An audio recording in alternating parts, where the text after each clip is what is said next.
नमस्कार, आप सभी का स्वागत है के इंग्लिश चैनल की इस ग्रामर की एक सीरीज में, जिसमें आज हम एक टॉपिक ले रहे हैं जिसका नाम है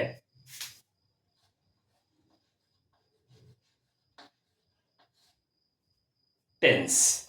टेंस डिनोट्स टाइम। टेंस जो है वो टाइम को बताता है, denotes time. It talks about present time,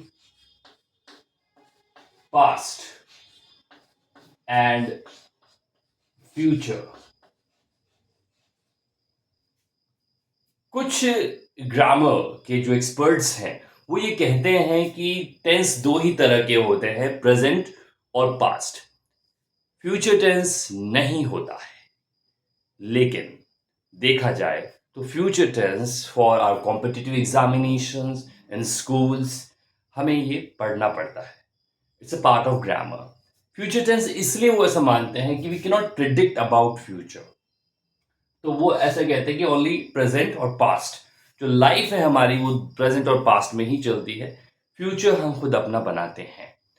तो ये उनका एक कॉन्सेप्ट है, मैं अग्री नहीं करता हूँ। मैं ये मानता हूँ कि जब हम ग्रामर पढ़ रहे हैं, कंपटीशन एग्जाम्स की तैयारी कर रहे हैं, then we should go through future tense as well. Let us talk about present tense first. It has four parts: present simple, present continuous, present perfect, and present perfect continuous.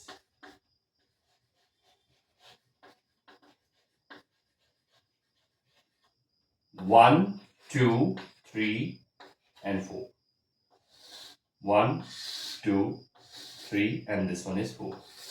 Present के ये four parts होते हैं, और दिलचस्प बात यह है कि यही पार्ट्स पास्ट के ही होते हैं और ये फोर पार्ट्स फ्यूचर के भी होते हैं। मैंने क्या कहा? यही पार्ट्स पास्ट के भी होते हैं और ये फ्यूचर के भी होते हैं। अब दिलचस्प बात यह है कि हमें इसमें सिर्फ और सिर्फ आगे पास्ट लगाना होता है जब हम पास्ट टेंस के बारे में बात करते हैं, और जब हम फ्यूचर टेंस के बारे में बात करते हैं तो फ्यूचर टेंस लगाना होता है। जैसे मैं कहूं प्रेजेंट सिंपल, तो यहां पर क्या हो जाएगा? Past simple. और यहां क्या हो जाएगा? Future simple. तो 4 के बाद नंबर 5 पे आ जाएगा। आप खुद बताइए क्या आएगा? Past simple. यहां पर क्या आ जाएगा? Past continuous, past perfect and past perfect continuous tense. इसी तरह से यहां पर क्या हो जाएगा?